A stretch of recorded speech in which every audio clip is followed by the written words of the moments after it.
শীতকালে ঠোঁট ফাটে না এমন ব্যক্তি নেই বললেই চলে। আমরা কি জানি শীতকালে আমাদের ঠোঁট কেন ফাটে? আর ঠোঁট ফাটার হাত থেকে বাঁচার জন্য কি করতে হবে আমাদেরকে? এই সকল প্রশ্নের উত্তর নিয়ে আমাদের আজকের এই ভিডিও। শীতকাল আসতে না আসতেই শুরু হয় আমাদের ঠোঁট ফাটা। কিন্তু কেন? এর উত্তর খুঁজবো আজ আমরা। শীতকালে বাতাসে আর্দ্রতার পরিমাণ অনেক বেশি হয়।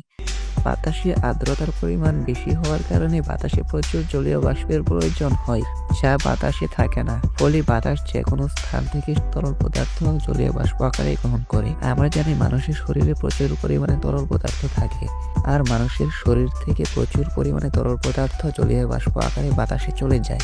এখন প্রশ্ন হলো, ঠোঁট কেন ফাটে? আমরা জানি ঠোঁটে তরল পদার্থের পরিমাণ বেশি হয় এবং ঠোঁটের চামড়া পাতলা ও নরম হয়। ঠোঁটের চামড়া পাতলা ও নরম হওয়ার কারণে ঠোঁট থেকে খুব সহজে বাতাস তরল পদার্থ গ্রহণ করে। ফলস্বরূপ ঠোঁটের তরল পদার্থের পরিমাণ কমে যায় এবং ঠোঁট শুকিয়ে যায়। শুকিয়ে যাওয়ার ফলে আমাদের ঠোঁট ফেটে যায়।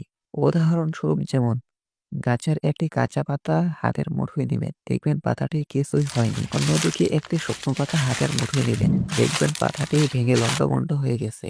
এমনটা হওয়ার কারণ কি? কাঁচা পাতায় তরল পদার্থ আছে, যার কারণে কাঁচা পাতা ভাঙেনি।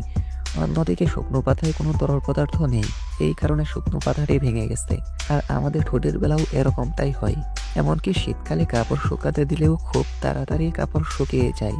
শীতের হাত থেকে আমাদের ঠোঁটকে রক্ষা করার জন্য বিভিন্ন রকম পেট্রোলিয়াম জেলি ব্যবহার করি, কিন্তু পার্মানেন্টলি কোনো সমাধান হয় না। পার্মানেন্টলি সমাধানের জন্য আমাদেরকে প্রচুর পরিমাণে পানি পান করতে হবে। প্রিয় বন্ধুরা, আমাদের ভিডিওটি ভালো লাগলে পেজটিকে ফলো করে পাশে থাকুন এবং পরবর্তীতে কেমন ভিডিও চান তা কমেন্টে জানান।